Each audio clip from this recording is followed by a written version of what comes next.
Hi Fire Signs, Aries Leon Sagittarius, welcome po sa ating channel.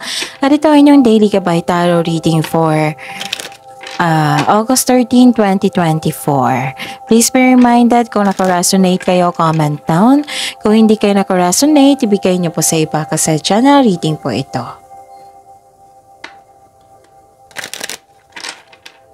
This is for you, Aries Leon Sagittarius, ngayong August 13, 2024.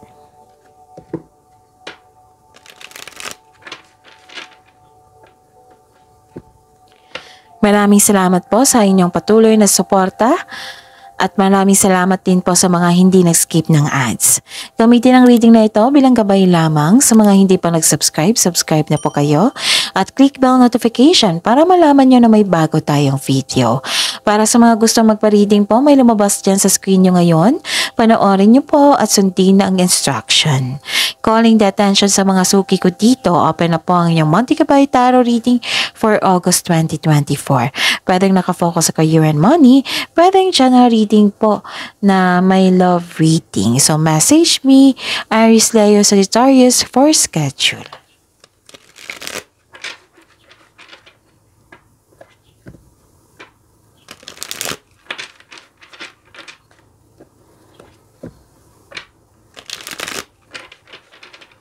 Para po ito sa inyo, Aries, Leo, and Sagittarius ngayong August 13, 2024.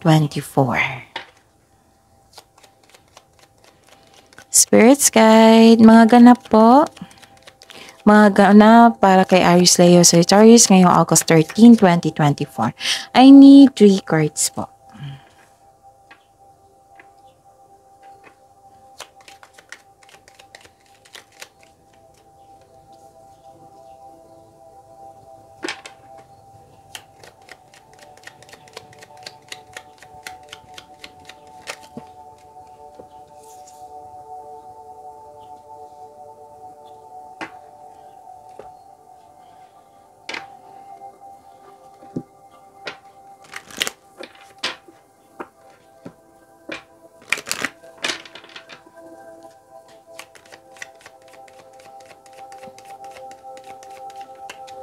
Spirits Guide.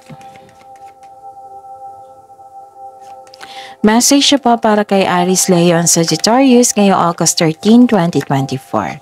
I need 2 cards po.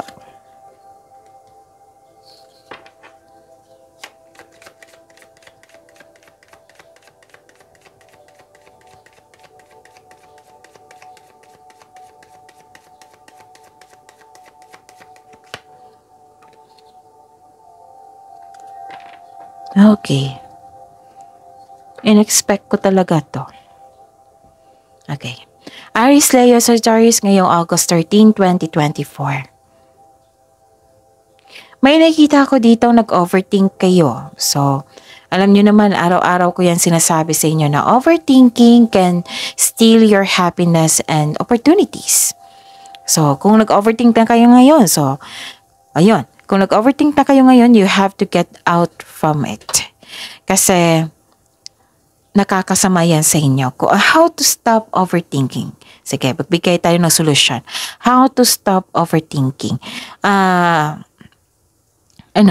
Kung paulit-ulit na lang yung iniisip nyo na walang solusyon, bigyan ng solusyon. Pwede din, time for reflection.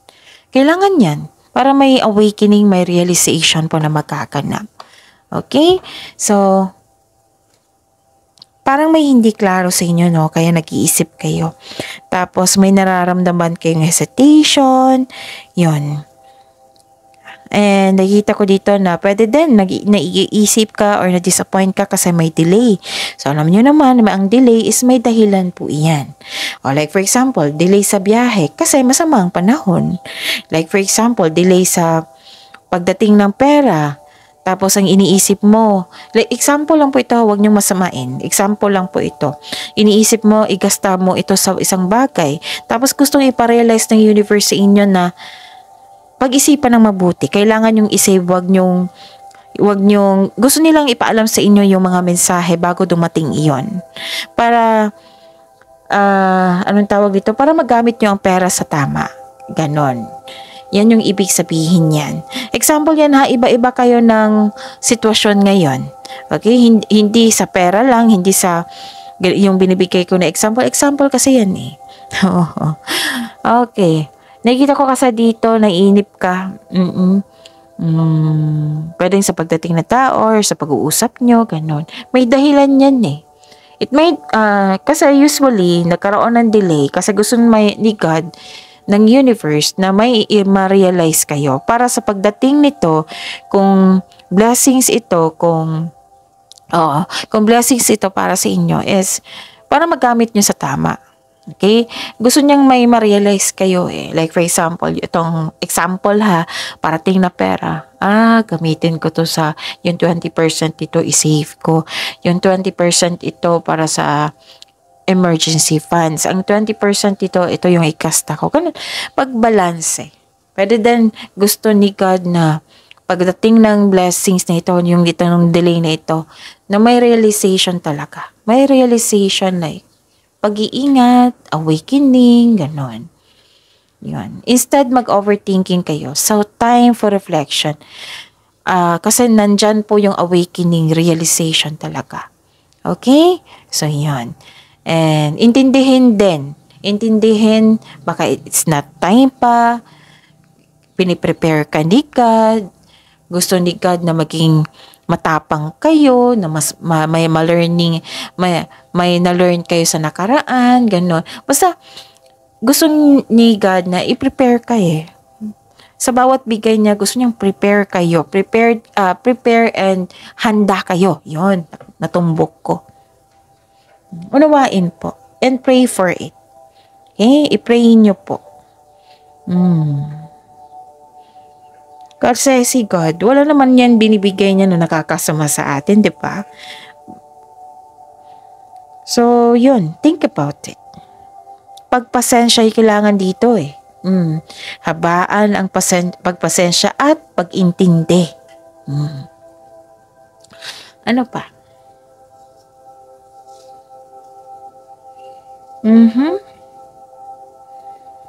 May nakita ko ditong travel po. Pwedeng delay sa travel ha. Yun yung example ko kanina. Baka masama ang panahon, baka hindi pa pwede, kasi hindi pa time, ganon. And nakita ko dito na this is movement eh. Yung matagal mo ng plano, yung matagal mong yung mga ideas mo na gustong gawin. Sinimulan mo na po. Pwedeng literal to paglilipat, relocation, transition. Like for example, magbakasyon. Na pauwi. Pwede din na new adventure. Pwedeng ganun. Pwede din na new journey.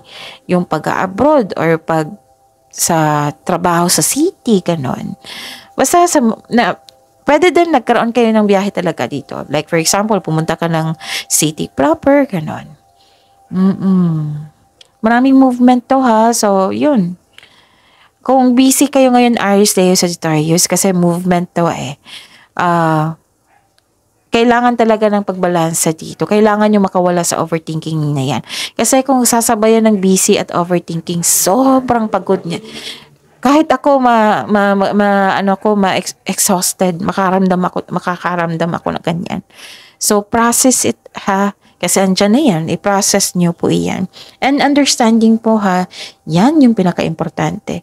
Look for the positivity, wag sa negativity. Kasi kung negativity ang i-attract mo, yan din yung babalik sa inyo. So dito tayo sa positivity, okay? At positive affirmation ay kailangan. Alagaan nyo po daw ang connection sa isang tao. Pwedeng sa friends mo ito or sa relasyon nyo. Sabi po ng card. And ang ganda. May miracles po, milagro. Angel of miracles po. Open your heart and expect a miracle. So claim nyo to ha, Aries, Leo, Sagittarius.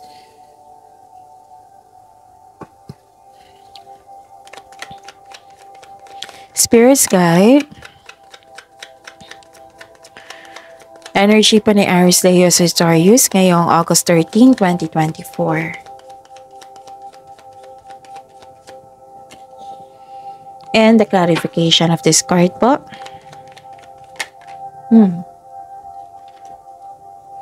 So, panoorin nyo po ha, yung last 4 days kabay tarot reading nyo. Like for example, napanood nyo itong August 13. Panoorin nyo po yung August 12, 11, 10, and 9. Kung may nakita kayo or narinig kayong repeating message, kailangan nyo po iyan bigyan ng atensyon. Kung maaari po, bigyan nyo po ng solusyon at aksyon.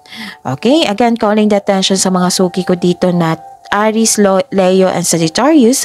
Open na po ang inyong monthly kabay tarot reading for August 2024. Pwedeng nakafocus sa career and money, pwedeng channel reading na may kasamang love reading.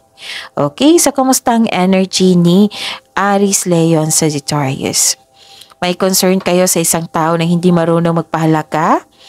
Lumabas din dito yung hindi stable yung emotions mo.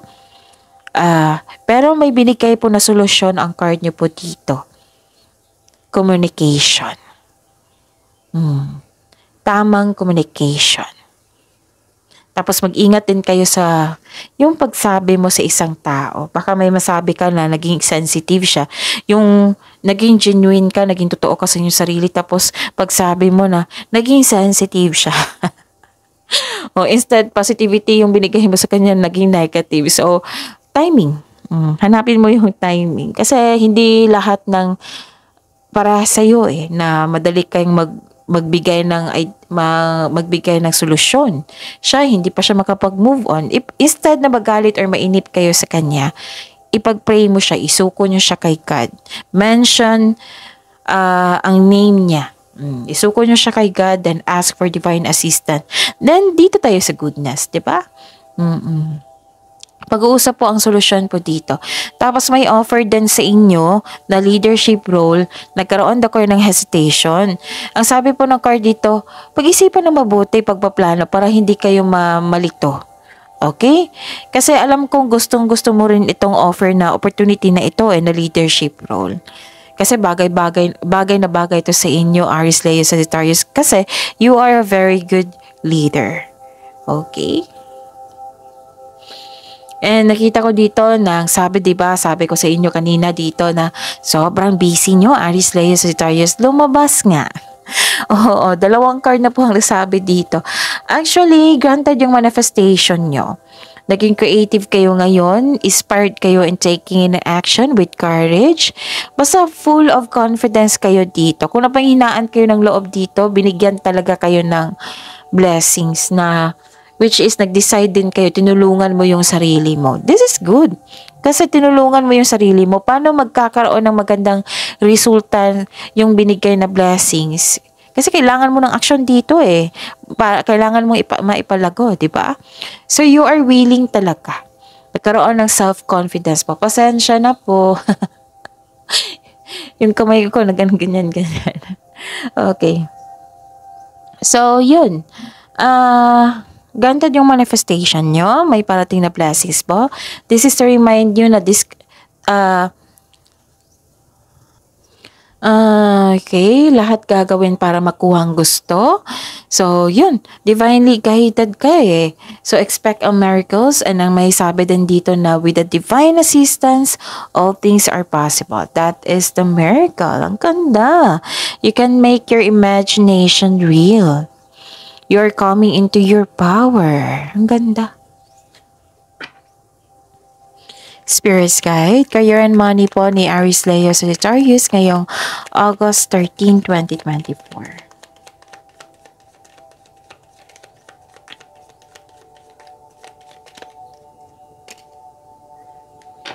And the clarification of this card po.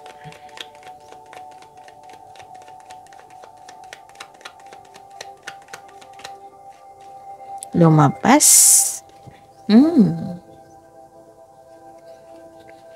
Wow, ang ganda naman. Aries, Leo, Sagittarius, ang ganda po. Naging honest kayo sa inyong sarili dito. Nagkaroon kayo ng paninindigan. Yung nagpasya kayo dito, naging honest kayo sa inyong sarili. And this is your energy. Okay. Yun. Humingi po daw kayo ng tulong mula sa isang trustworthy co-worker or taong same kayo ng business industry at tsakin na makagawa ka ng diskarte sa inyong kaperahan at layunin. Ito na yun. Ito na yung sinasabi dito na may binigay sa inyo na blessings na kailangan yung bigyan ng action para maipalago ito. So, ito na yung sabi dito na, kung may mentor kayo, that is very good. Kasi yan din yung magbibigay ng idea sa inyo. Tsakin daw na makagawa kayo ng diskarte para sa paglago sa inyong kaperahan at sa inyong layunin. Okay? Kasi ginagamit mo yung talino mo dito eh. Kasi nga may dumating na blessing sa inyo. Nakita ko din dito na respetadong tao kayo. Nagsaset din kayo ng boundaries. Magaling kayong maggawa ng desisyon. Basta nanindigan kayo para sa inyong paniniwala. And focus on your logical at katwiran ka sa umasa sa inyong emotion. And this card asks you to use your intuition para ito kasi yung magsasabi sa inyo kung ano yung next action po para patungo sa right path, patungo sa success. Yon. At nakikita ko rin dito na may ilang cards na ha? 3 card na ba nagsabi dito na binigyan mo talaga ng focus dito. Hard work, nakikita ko dito. Productivity, sobrang busy nyo. This is movement, and movement. Transition din.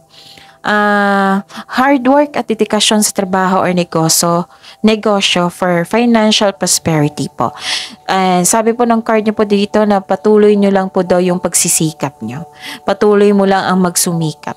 Nag-aaral ka ngayon para magkaroon ng new skill or para ma-enhance yung skills mo para magkaroon na ma-increase yung income nyo. And what you have been studying or practicing, it will lead you to abundance po. Trust that you can do anything. Basta put clear intention that you can achieve success through diligent work that you enjoy. Ang ganda. Claim nyo to. Aries, Leo, Sagittarius, ang ganda.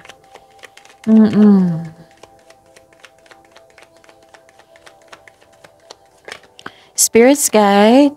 Lumipad talaga, no? So, claim natin to. Okay. And the clarification po. This is your love reading, ha? Aries, Leo, Sagittarius.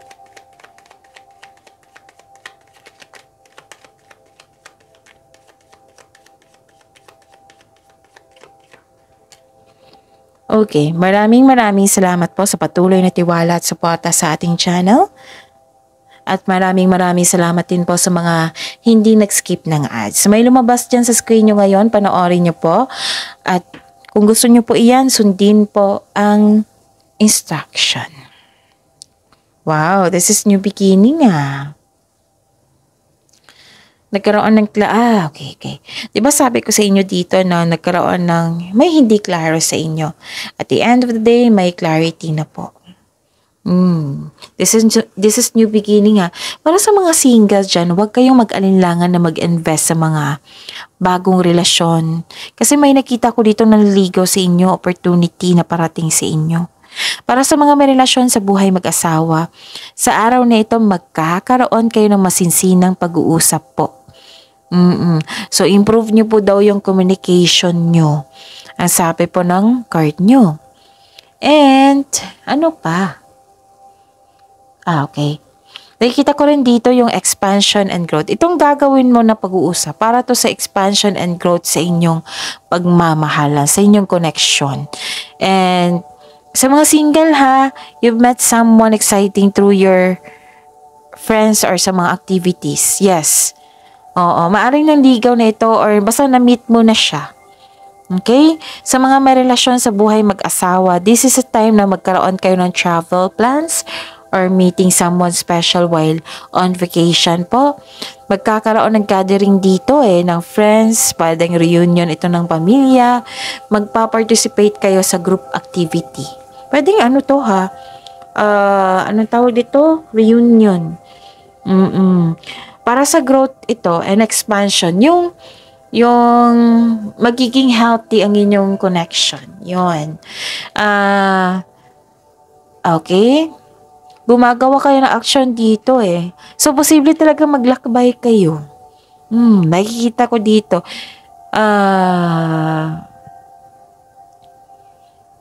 Some of you, sa mga single dito, pwede din sa mga committed, na nagpa siya kayong mag-abroad.